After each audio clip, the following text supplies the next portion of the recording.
Sign it over. My dad said that like he was asking me to hand him a pen. Not after a court fight. Not after some giant family explosion. He said it in a hardware store parking lot, standing next to the truck I had helped pay to keep running, because I had finally told him I was done putting money into the house. That was the moment everything in my head finally lined up. As long as my money was going in, I was family. I was responsible. I was part of something bigger than myself. The second the money stopped, he wanted my name gone too. That sentence did not come out of nowhere. It came out of years of excuses, creeping obligations, and one of the dumbest decisions I have ever made, which at the time felt like the adult, responsible, decent thing to do. 3 years earlier, my dad called me on a Tuesday afternoon and said he needed to talk in person. That was already a bad sign. Men like my father do not need to talk unless they are about to turn a problem into a moral obligation for somebody else. I met him at a diner about 10 minutes from my office. One of those places with burnt coffee, laminated menus, and waitresses who call every man over 30 Han. He was already there in a booth, hands around a mug he was not drinking from, staring at the window like the weather had personally offended him. He looked older than usual. Not fragile, just worn down in a way he hated anyone noticing. After my parents divorced, he had stayed in the house. That had been one of the few things he pushed for hard, and my mom had let it go mostly because she wanted the whole thing over with. The problem was that staying in the house and affording the house were two different things, and my dad had built his whole life around pretending those things were interchangeable. He had decent years and bad years with work. Construction, small contracting jobs, side work, favors for people who always paid late and thanked him never. He liked to describe himself as independent. What that usually meant was that every month was a small, private fight with numbers he refused to respect until they punched him first. When I sat down, he skipped small talk. The refinance fell through, he said. I asked why, even though I already knew the answer was going to be some mix of rates, debt, pride, and magical thinking. Because they're thieves, he said first, which was his way of saying the real explanation had hurt his ego. Then he added, they want more income stability. I leaned back in the booth. Okay. He looked at me for a second, then said, I need a favor. That was the favor, and I should have walked out before he said another word. At the time, I was 33. I had a stable office job, a decent credit score, and exactly enough life experience to know I should have gotten up, paid for my coffee, and left before he said another word. Instead, I stayed. Because despite everything, there is still something in you when it is your parent. Some old wiring. Some stupid little reflex that says maybe this time it is actually temporary. Maybe this time helping will stay helping and not become a new permanent shape for your whole life. He explained it in a way that sounded almost reasonable if you did not stop to think too hard.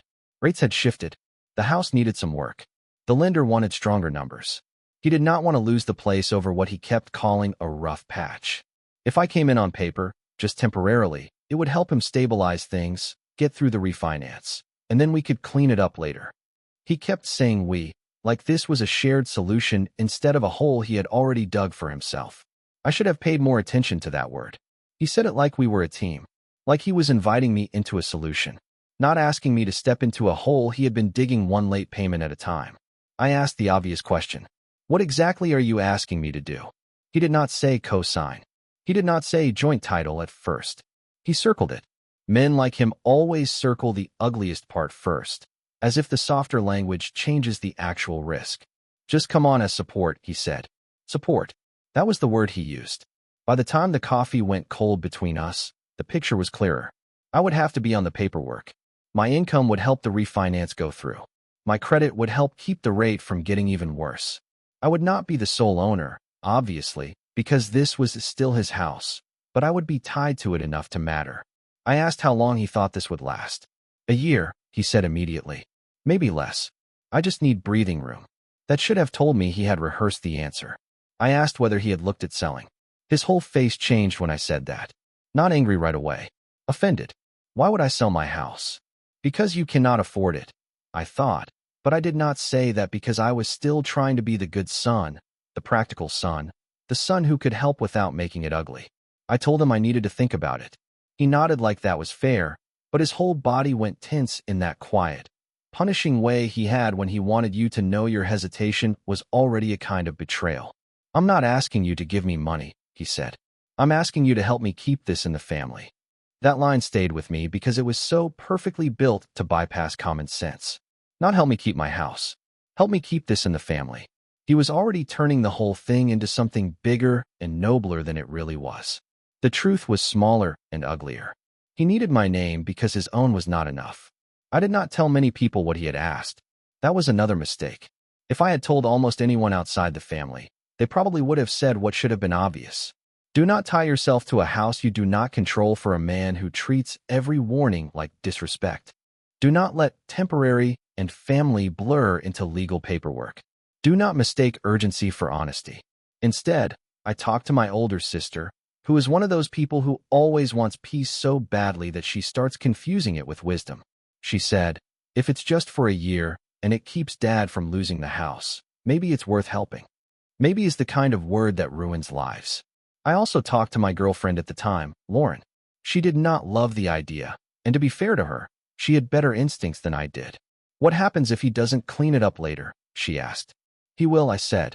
Even saying that now makes me tired. Not because I was stupid enough to think he was suddenly going to become a man who handled money cleanly and followed through exactly on schedule. I knew who he was. I just thought there was some line people did not cross with family unless they were truly awful. That was still me clinging to the comforting version of reality. A month later, I was sitting in a lender's office signing papers I should never have touched. The house was a 3-bedroom ranch in a tired suburb about 40 minutes from my place.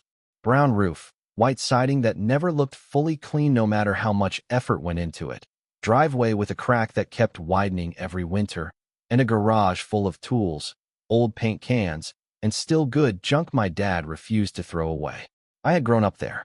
That was part of what made the whole thing dangerous. Memory adds fake value to bad decisions. The refinance went through because of me. There is no softer way to say that. My income helped. My credit helped. My paperwork helped. The lender was polite about it, but not vague. The file got stronger because I was in it. The first month after that, my dad actually sounded grateful. Not warm. Not emotional. Gratitude always sat strangely on him, like he was wearing somebody else's coat. Still, he said things like, appreciate it. This takes some pressure off. Just until I get things lined up. Just until became the anthem of the entire arrangement. The part one did not understand yet was that just until is not a timeline in families like mine. It is anesthesia. At first, I was not paying much directly toward the house beyond what the paperwork required. He handled the mortgage from his account. I stayed in my own apartment. I did not move back in. That is important because this was never supposed to be some story about me living there rent-free and getting treated badly in exchange. I had my own place, my own bills, my own life. I had just let my name get tied to his crisis because I believed him when he said it was temporary. Then the little ask started. A furnace repair in January because it came at a bad time. A property tax gap in March because the escrow adjustment hit harder than expected. A roof patch after a storm because it's easier if I cover labor and you handle materials. Every single time, the ask came wrapped in the same packaging. Temporary. Practical. Family.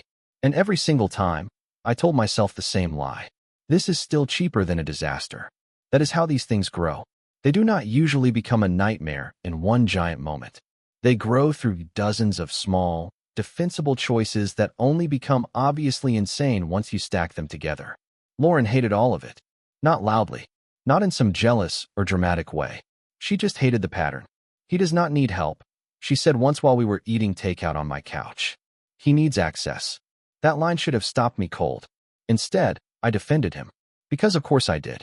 I said he was under pressure. I said the market was ugly. I said older houses always had surprises. I said it would be different once he got back on his feet. Lauren looked at me for a second and asked, has he ever once made you feel like this is yours too? I did not answer, because that was the first question that really mattered. And the answer was no. Not once. Whenever bills came up, I was part of the house. Whenever authority came up, I was not. If I asked for updates on the refinance plan, my dad got short with me. If I asked whether he had looked at other options, he acted insulted. If I asked what the exact timeline was for getting my name off everything, he said I was acting like a stranger. That was another one of his tricks. The more legitimate your question, the uglier he made your tone sound. By the second year, the arrangement had mutated. He had not cleaned it up. He had not refinanced me out. He had not sold. He had not downsized. He had just gotten used to the oxygen. And once people get used to oxygen, they stop calling it a favor. The shift really became obvious after Lauren and I broke up. It was not one huge betrayal or spectacular disaster. We just dragged each other through one of those tired, expensive endings where every practical detail feels annoying and sad at the same time.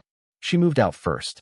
I stayed in the apartment a few more months, then gave it up because the math stopped making sense. That was when my dad offered the basement. Not the whole house. Not come home and reset. The basement. He called it practical. Said I could save.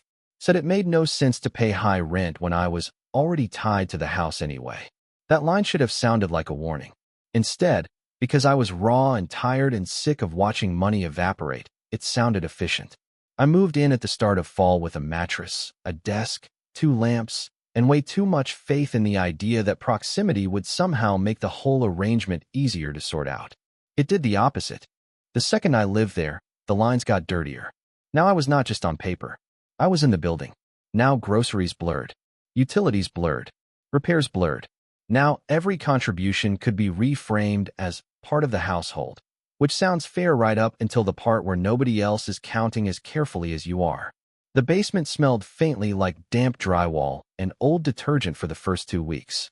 The tiny bathroom had a fan that sounded like it was chewing nails. The fridge in the upstairs kitchen leaked a little around the bottom seal, and the back door never lined up right in winter unless you lifted it before turning the knob. I say all that because real houses are like that. Real messes are like that. They do not happen inside perfectly symbolic spaces. They happen around buzzing lights, warped trim, bad insulation, and the kind of receipts people leave in kitchen drawers for 6 years because they are sure they will need them someday. The first month I lived there, I started covering more without anybody saying it outright. Then came the sentence that should have snapped me awake. "You're here anyway," my dad said one night when the water heater started acting up. "Might as well help keep the place going." The place. Not our house, not my stake, not the property I was legally tied to.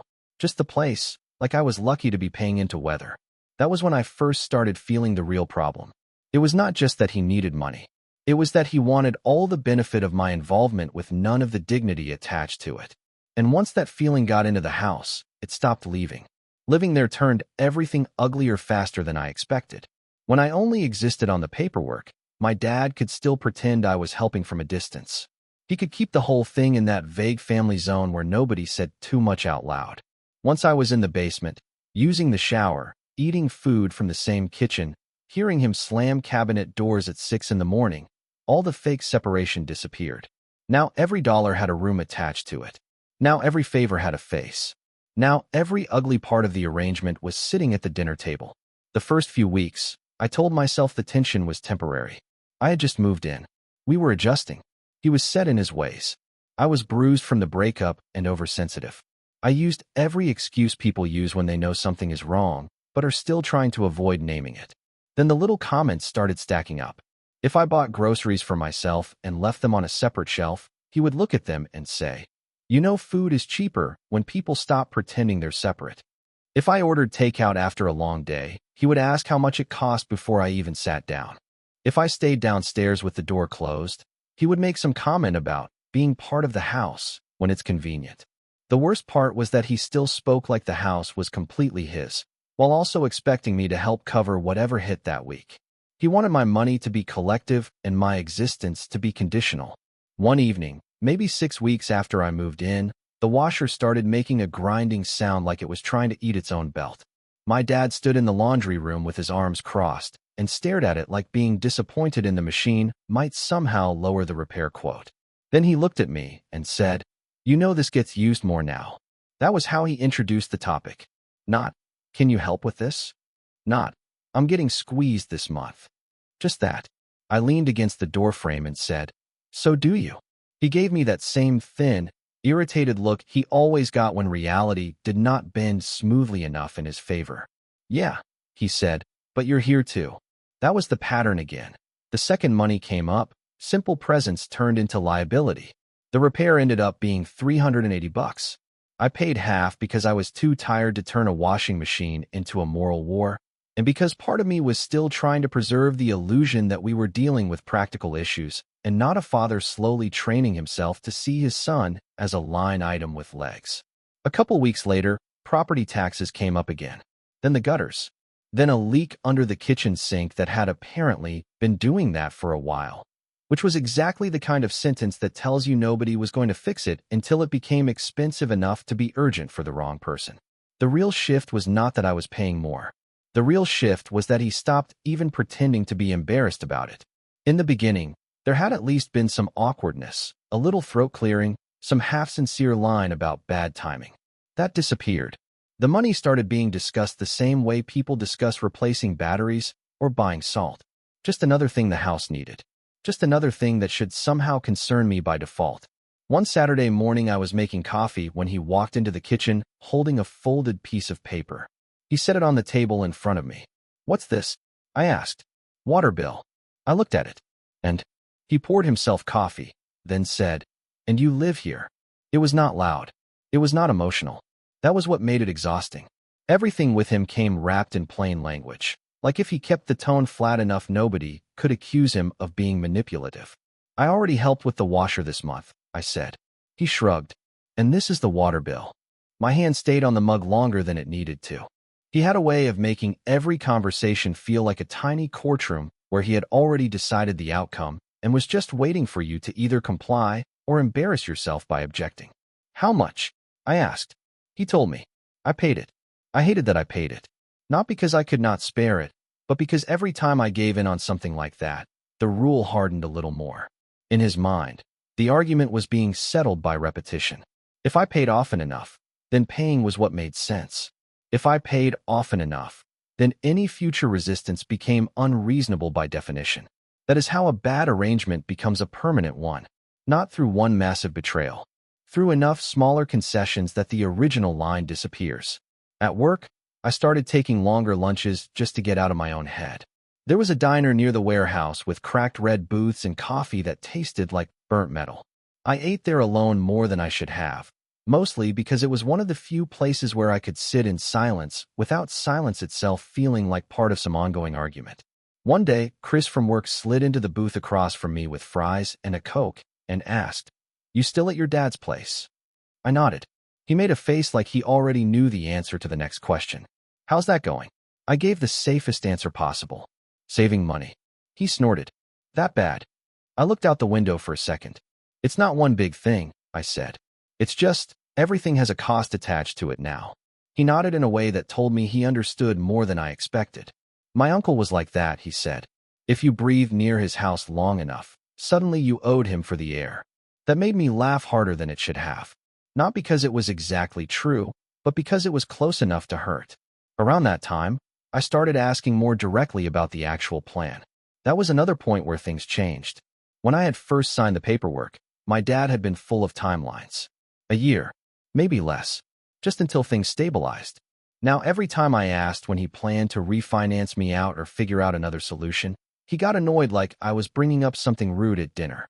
One night after work, I found him at the kitchen table going through receipts with a calculator and one of those yellow legal pads he liked to use when he wanted to look more in control than he actually was. I sat down across from him and said, "We need to talk about getting my name off this." He did not even look up right away.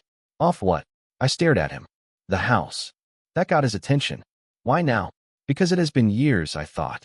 Because I am living in the basement of a house I helped save and still getting treated like a temporary inconvenience. Because every month this feels less like help and more like being absorbed into somebody else's bad decisions. What I said was, because it was never supposed to stay like this. He leaned back in his chair. "It isn't staying like this." "Then what's the timeline?" He let out a breath through his nose. "I don't have one." That answer hit me harder than if he had yelled. Because at least yelling would have admitted there was a fight happening. This was worse. This was him telling the truth in the laziest possible way, like my legal and financial exposure was just one more household inconvenience he had no particular urgency about. "You don't have one," I repeated. "No," he said. "Because rates are garbage, the house still needs work, and I'm not going to force some bad move just to make you feel better." That last part made my jaw tighten. Make me feel better? He spread his hands slightly like I was being dramatic. You keep talking about your name being on paper like it's some emergency. It matters. To you, he said. That was the whole problem. To him, it only mattered to me, not to him. Meaning not to him. Not enough to act on. Not enough to respect. Not enough to inconvenience the arrangement that was still keeping him afloat. I got up from the table before I said something useless. He called after me. You act like I tricked you. I turned back. You did. He laughed once, short and ugly. No, he said. You just regret saying yes. That line stuck because it was almost true. I did regret saying yes. I just regretted it for a much better reason than he wanted to admit. By winter, the house felt meaner in a quieter, more deliberate way. The back door kept swelling and sticking in the frame whenever the weather dropped, and my dad started snapping at me if I did not pull it shut the exact way he wanted. The upstairs heat ran too hot.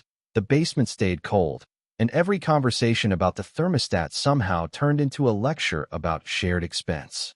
If I left the light on downstairs, he noticed. If I bought better coffee for myself, he noticed. If I came home with a new pair of work shoes, he asked whether I really needed those right now. That one actually made me stop in the hallway.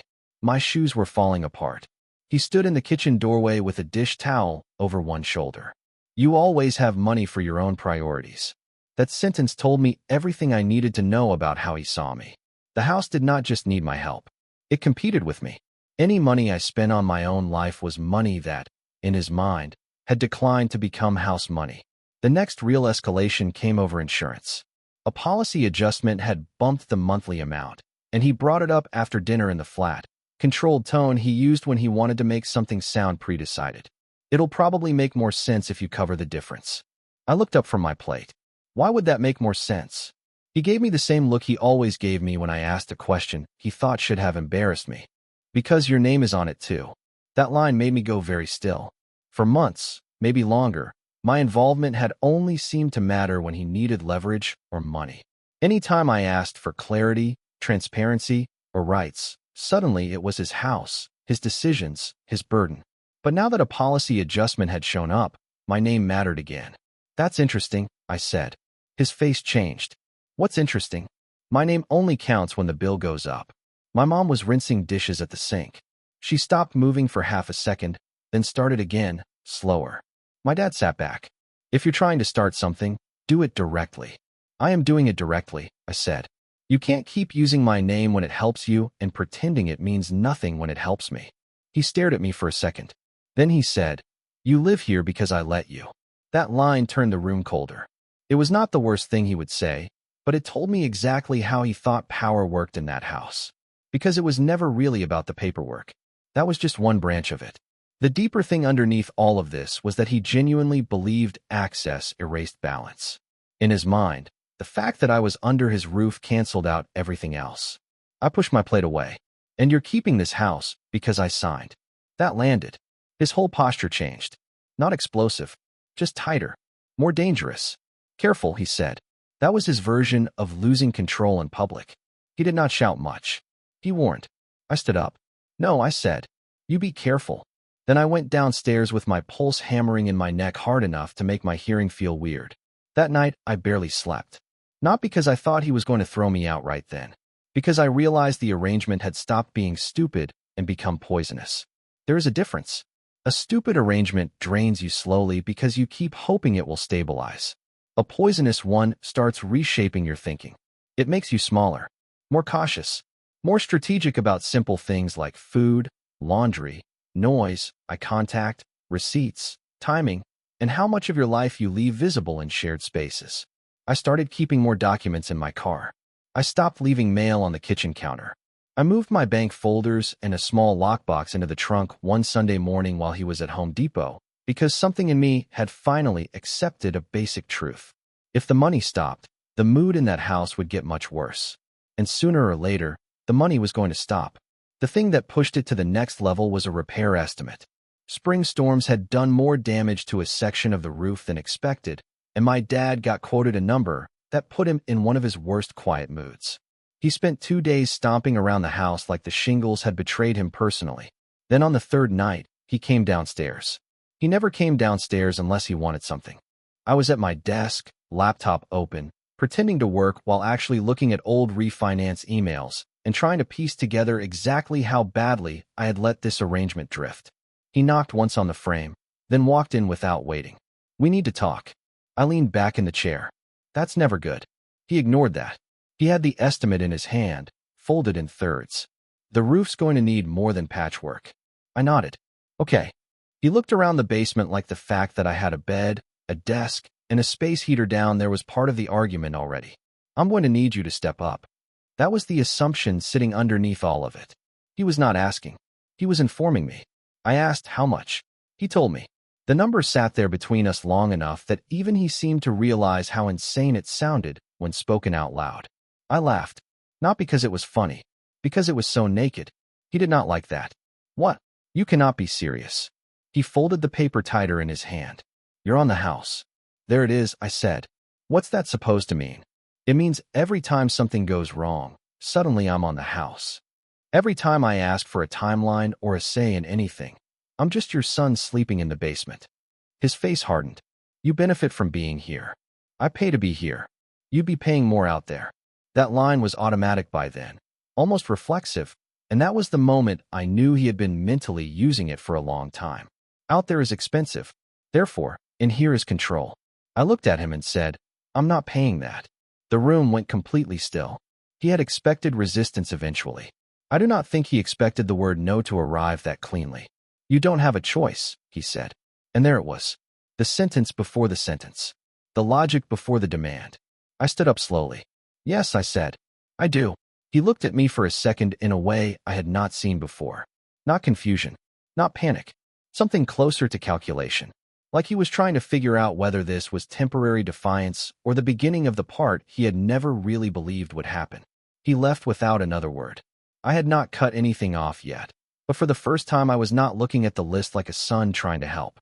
I was looking at it like a man checking where the bleed was. There was the monthly amount I had gotten used to sending. There were the smaller transfers that had started as one-offs and then quietly grown roots. Internet once. Insurance bump another time. A repair. Materials. Half of something. The difference on something else. Every number looked harmless by itself. That was still the ugliest part. Nothing screamed scam when you looked at it line by line. It only turned rotten when you looked at the pattern. I did not shut everything off that morning. I started smaller and cut the easiest things first. I canceled the auto transfer that had been covering the utility cushion he kept dipping into. I stopped the recurring payment I had agreed to for the internet after that old, just help with it for a while conversation had somehow stretched into almost a year. I left the legally tangled things alone for the moment, because I wanted to be careful, but I cut every extra I could find without blowing up my own credit first. Then I went to work. I did not tell him. I did not announce it over breakfast or toss down some dramatic line before heading out the door. I just cut the money and let the house meet the version of reality I had been cushioning for too long. The effect showed up faster than I expected. By Wednesday evening, my dad was in one of his bad, quiet moods. Not loud, not explosive, just clipped, tense, and moving through the kitchen like every cabinet door had personally wronged him. My mom kept opening the fridge and closing it again like the answer to the week's problems might be sitting behind the milk. I was at the table eating leftovers when he asked, without looking at me, "Did something change with the internet payment?" Straight to the bloodstream again. No hello, no can we talk, just the money. I kept my fork in my hand. "Yes." That got his attention. "Yes what?" "Yes, I changed it." He stared at me for a second. "Why?" "Because it was never supposed to become permanent. Because every temporary thing in your house turns into a moral right the second I say yes twice. Because I am tired of financing your version of normal." What I actually said was, "Because I'm not covering extras anymore." He leaned back in the chair across from me. "Extras." The way he repeated it made the word sound insulting. "Yes." He folded his arms. "The internet in this house is an extra now?" I looked at him. "It is when I'm the one always expected to catch it." That landed exactly how I thought it would. My mom jumped in before he could. "He's not saying he won't help at all," she said quickly. "He's just saying maybe we should be more organized about it." My dad did not look at her. He kept looking at me. "You cut it without saying anything."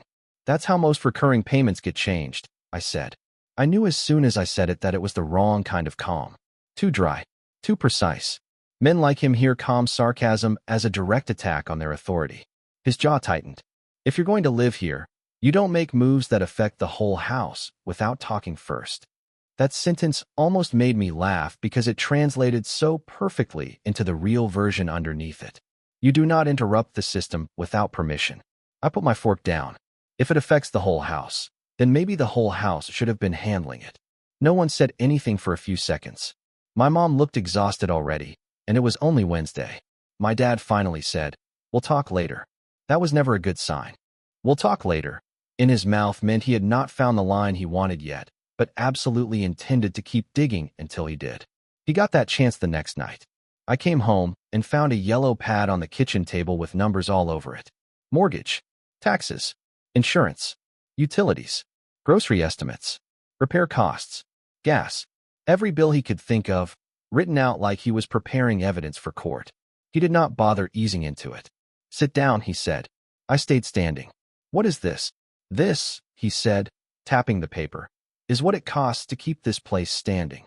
My first thought was that it was almost impressive how fast he had turned one canceled auto transfer into a full moral exhibit. My second thought was that the list itself probably was not even wrong, which made it more dangerous. He slid the pad toward me. "You keep acting like you're being singled out. I want you to see the whole picture." I looked down at it. He had totaled everything in big block numbers near the bottom like a teacher trying to shame a student with arithmetic. "That's a lot," I said. "Yes," he replied. "It is." He waited. The silence was part of the performance. He wanted me to fill it by stepping back into the role. He wanted me to see the big number and react like a useful son instead of a man trying to protect himself. Instead, I asked, "And what exactly do you want me to do with this?" That annoyed him immediately. "What do I want you to do?" he repeated. "I want you to stop acting like you're being taken advantage of every time you contribute to the place you live in." That was the phrase he always used when the bill was in front of me. The place you live in. Always that language when the bill was in front of me. Never when decisions were. I looked back down at the pad. "I already know the house costs money." "Then stop pretending your part is some huge injustice." I leaned one hand on the back of the chair. "My part stopped being clear a long time ago." His face changed when I said that. Not because he disagreed. Because he hated that I said it plainly. "You are on the paperwork," he said. "You live here.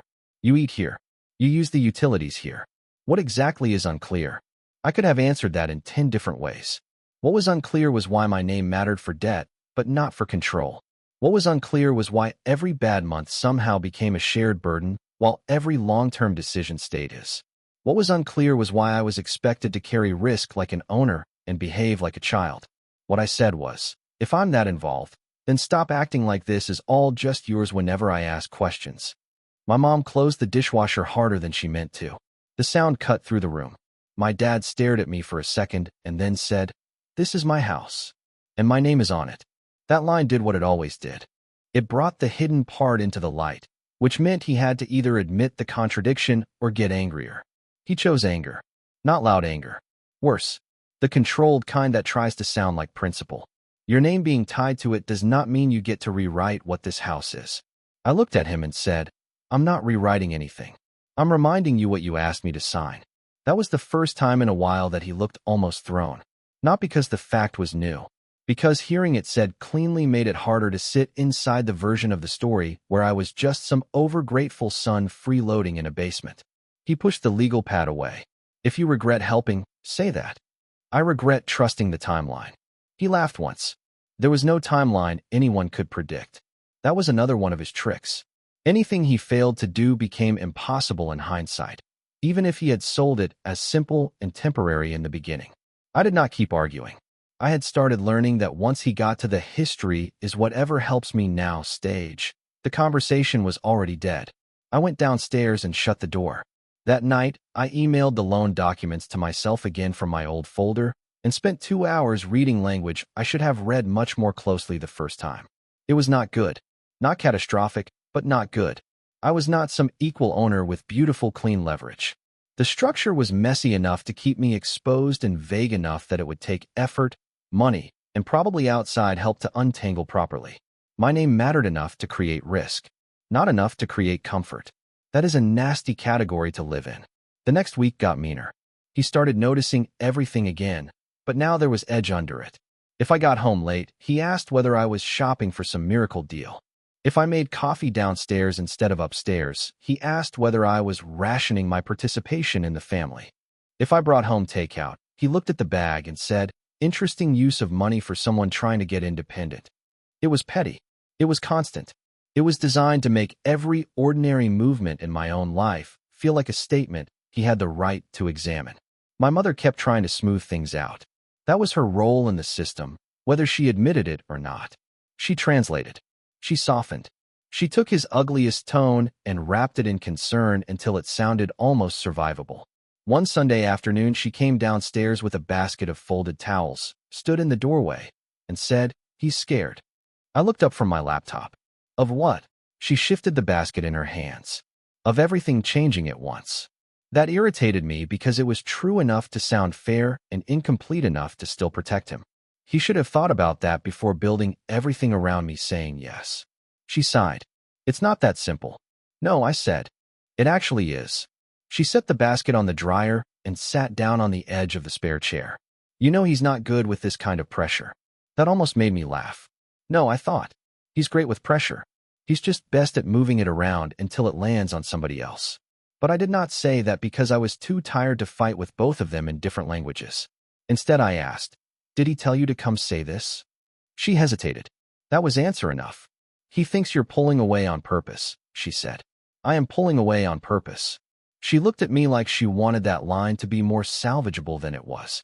"You're making him feel cornered." I leaned back in the chair and stared at the water stain in the basement ceiling for a second before answering. He's been living off the fact that I felt cornered for years. She did not have anything useful to say to that. That was one of the first moments where I really understood that my mother did see a lot of it.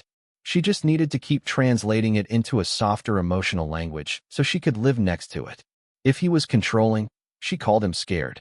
If he was entitled, she called him stressed. If he was manipulative, she called him overwhelmed. That house had survived for years on those translations. The next real escalation came through the mail. I got home from work one evening and found an envelope on the kitchen counter with my name on it in my father's handwriting. He never did that, which meant whatever was inside was meant to feel formal before I even opened it. I slid it open standing there. Inside was a photocopy of an email chain with a lender and a note scribbled across the top.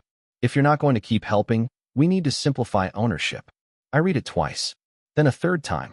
It was not a legal document. Not yet. It was worse in a way, because it showed the thought had moved from private resentment to actual planning. He was already trying to figure out what it would take to cut me cleanly out of the structure once the money stopped being reliable. I heard him come in through the garage a minute later. He saw the paper in my hand and did not even pretend surprise. "So you got it," he said. I kept looking at the page. "What exactly is this?" It's what happens when people stop acting like they're committed.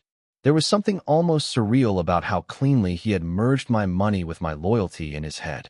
Not paying was no longer a financial decision. It was disloyalty. And disloyalty, to him, justified removal. I looked up. "You're talking about simplifying ownership now." He set his keys down. "I'm talking about not keeping things complicated if you're done helping." Done helping. That phrase almost managed to make me angry enough to smile. Because it still made the whole thing sound like I had been voluntarily pitching in on some charming family project instead of becoming financially attached to a house that became more hostile the more useful I was. "What exactly do you think happens here?" I asked. His eyes narrowed. "I think if you don't want to be part of this, then maybe your name shouldn't be part of it either." That was the first clean glimpse of where he was heading.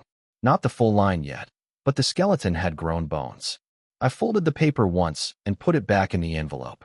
"Then you should have solved that before you got used to my money." That hit hard enough that even he went still. Then he said, very quietly, "Careful." I was getting tired of hearing that word every time he wanted me to back down.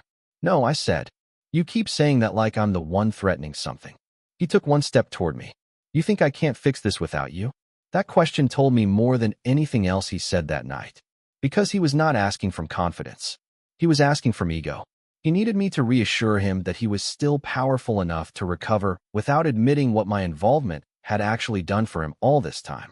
I looked at him and said, "I think you should have figured out how before now." My mother came in right then from the den, saw both of us in the kitchen, saw the envelope in my hand, and stopped dead. "What happened?" My father answered before I could. "He wants to stop contributing and still act like he has leverage. That sentence did it, not because it was new, but because it was so shamelessly backward that I finally felt the last useful piece of guilt break off inside me. I looked at my mother and said, "He's already trying to figure out how to take my name off things now that I'm cutting money." She looked from me to him, then back again. That was one of the rare moments where she could not translate fast enough.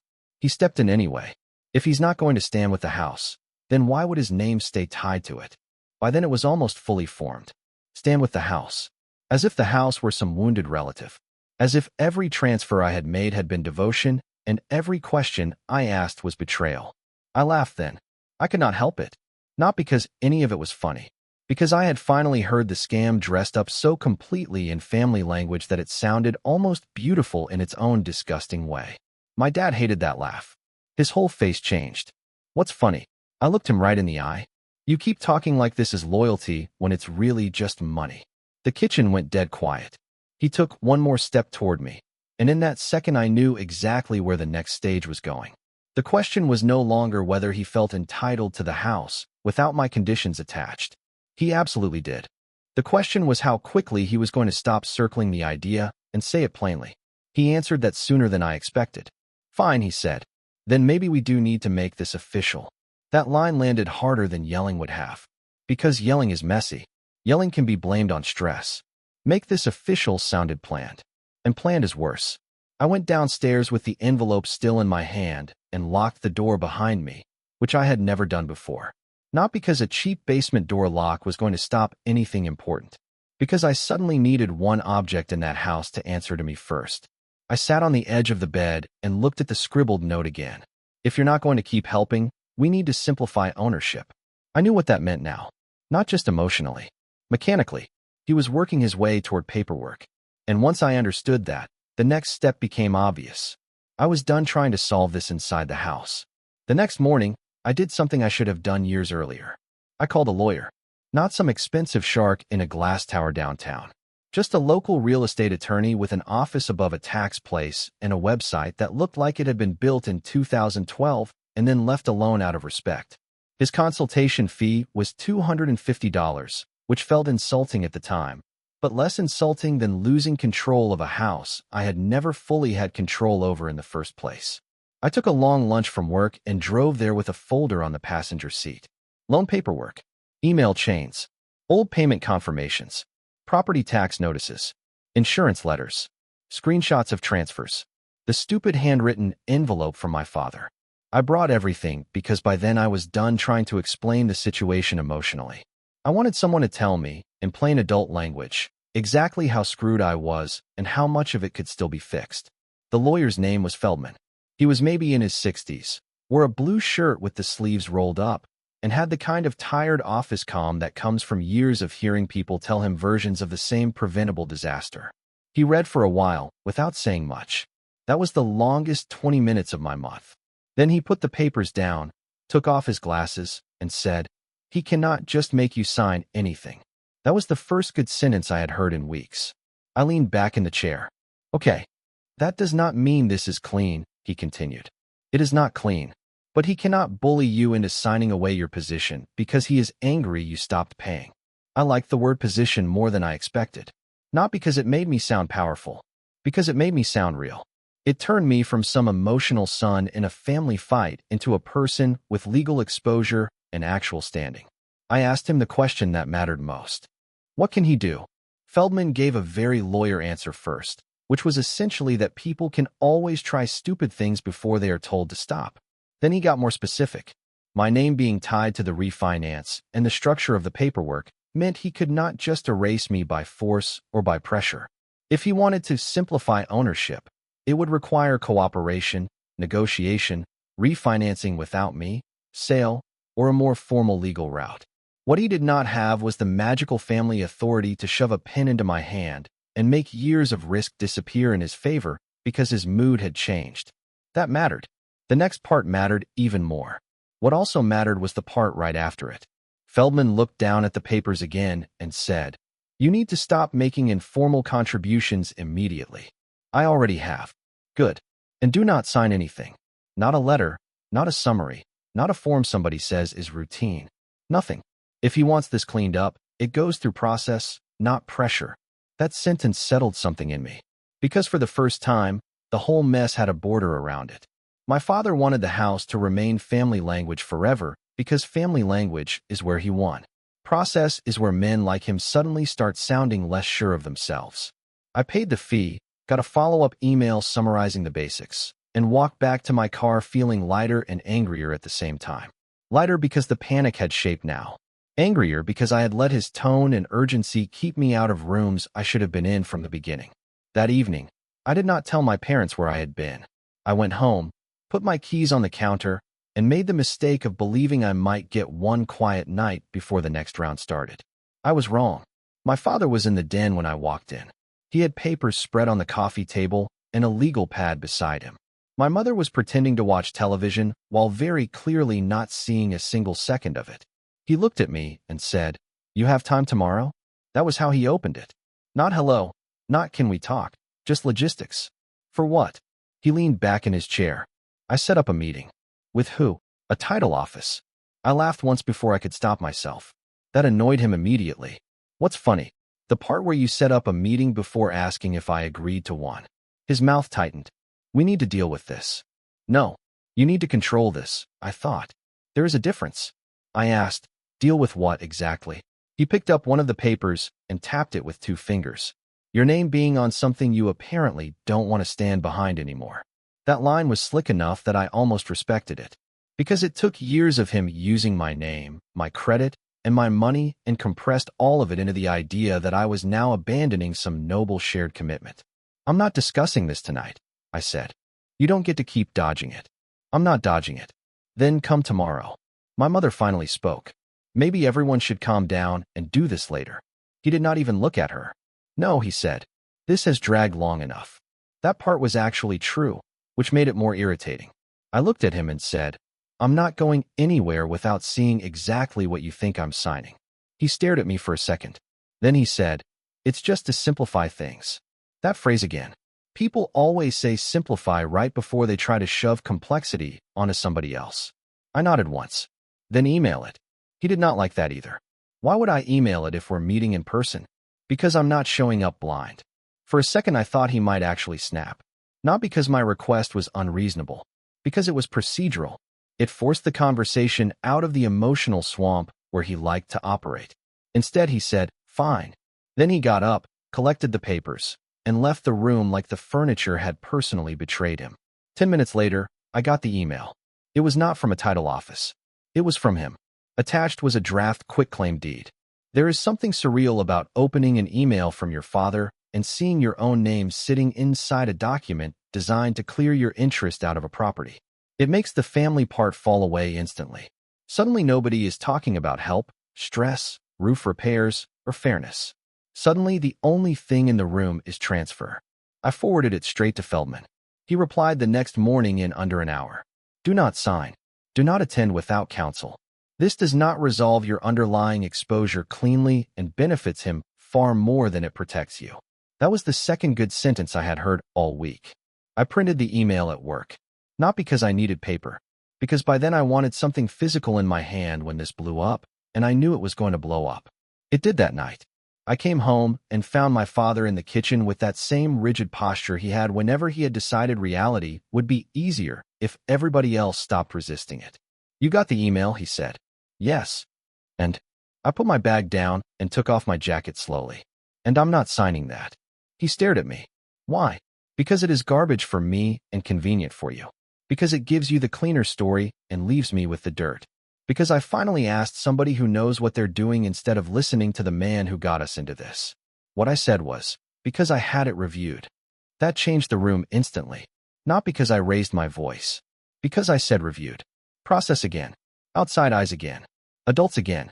His face changed in that hard, flat way it did whenever he felt control slipping in a direction he could not bully back with tone alone. You had it reviewed by who? A lawyer. My mother stopped moving at the sink. My father looked at me for a long second, then laughed once, but it came out wrong. Too sharp. Too fast. You got a lawyer. I got advice. That's pathetic. No, I said. What's pathetic is trying to slide paperwork through the kitchen like this is some favor. He stepped closer. Watch yourself. I did not move. No, you watch yourself. That was the moment where the whole performance dropped. He was done sounding reasonable, done sounding stressed, done pretending this was just cleanup between family members. His voice changed, lower and harder than before. I'm trying to fix a mess you're making worse. That was almost enough to make me smile. You mean the mess I signed into because you said it would be temporary? He clenched his jaw. You agreed. Yes, I said. And you lied. My mother said my name the way people do when they want to stop a car crash by putting a hand on the hood. Neither of us paid attention. He pointed toward the printed pages on the counter. If you're not going to keep paying, then sign it over. He had finally said it plainly. It was clean and ugly. Not simplify ownership, not make things easier, not help the family. Just sign it over. I looked at him for a second and felt almost nothing. No shock. No adrenaline spike. Just that flat, cold feeling you get when somebody finally says the exact thing you have known they meant all along. You really thought it would go like that? I asked. It should, he said. Why? Because you're done helping. The pattern was back again. Not contributing. Not exposed. Not legally tied. Helping. He needed that word because helping is revocable. Helping sounds voluntary. Helping makes it easier to cast me as selfish the second I stop. He could not say, because I used your credit and now want a cleaner title without your leverage attached, because that would sound like what it was. I took the printout of Feldman's email out of my bag and set it on the counter between us. What's that? He asked. Reality. He looked down, read enough to understand the direction, and his whole expression darkened. You went behind my back. That line told me everything about how he had framed this in his own head. The lawyer was not a neutral third party. The lawyer was betrayal. No, I said. I stepped out of your version of the story. He picked up the page and read more. My mother turned away from the sink and said quietly, What does it say? I answered her before he could. It says I'm not signing anything, and if he wants this untangled, it goes through process. He dropped the page on the counter. So now you're threatening me. No, I said. I'm refusing to be cornered. He looked at me in a way I had seen before only a few times in my life. It was not rage exactly. It was the look of a man who has run out of softer ways to make himself feel right. You think this house keeps standing without me? That question would have had more force if he had not been spending the last few years proving the opposite. I think it kept standing longer because of me, I said. That was the line that finally broke the fake calm. He slammed his hand on the counter so hard my mother jumped. You've been living here, he snapped. Eating here. Using everything in this house. And now suddenly you want to act like some investor I cheated? No, I said, and my own voice stayed much calmer than I expected. I want to act like the person whose name and money you were happy to use until I stopped agreeing. He started to speak again. I cut him off. That's the whole thing, Dad. As long as I was paying, I was family. The second I stopped, you wanted my signature. My mother sat down hard at the table after that like her knees had stopped negotiating with the rest of her. No one talked for a few seconds. Then my father said, quieter now, So what? You just want to trap me. That almost made me laugh again. But there was something so ugly and self-pitying in the sentence that all it did was make me tired. I didn't trap you, I said. I just stopped cushioning your choices. He looked away first. That mattered more than I expected. Because men like him do not look away when they still believe the room belongs entirely to them. That night ended without some huge movie scene finish. No police. No neighbors. No dramatic shredding of papers. It ended with him grabbing the draft quitclaim, crumpling it once, then smoothing it back out because he was too cheap and too controlling to destroy even the evidence of a bad plan. I went downstairs, locked the door again, and stayed awake half the night going through old emails, old transfers, and old notes, building a timeline for Feldman. 2 weeks later, my father got a letter. Not from me directly. From Feldman.